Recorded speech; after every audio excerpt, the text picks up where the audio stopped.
Jadi mungkin beliau ada jelaskan tentang sifat wujud asalnya dalam Quran dan hadis. Okay? Kita nak perkataan wujud tu, ada tak Allah Subhanahu Wa Taala mensifati dirinya dengan wujud?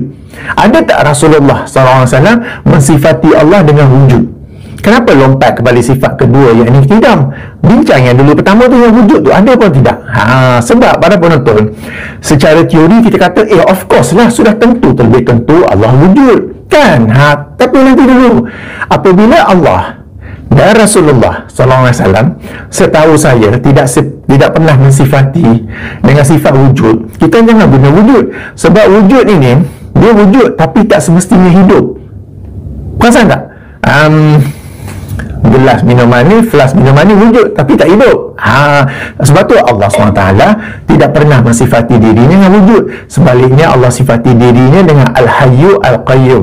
Kalau Al-Hayyu yang maha hidup, kalau maha hidup sudah tentu, terlebih tentu, sudah pasti, terlebih pasti juga wujud. Tapi Allah tak sifati diri dengan wujud. Allah sifati dirinya Al-Hayyu Al-Qayyum.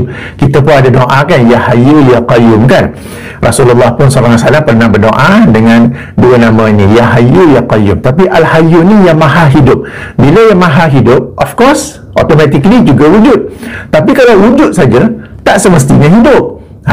Sebab tu Allah SWT dalam Quran dan Rasulullah SAW, sebagaimana hadis-hadis sahih dan hasan yang sampai kepada kita, tidak mensifati dirinya dengan wujud. Kepada golongan Ahlul Kalam yang bukan Asy'ariyah pun, tolong jelaskan, adakah akidah yang anda bawa tu menepati kehendak Allah dan Rasul, mengikuti kehendak Allah dan Rasul? Fikir-fikirkanlah apa kita nak jawab depan Allah nanti.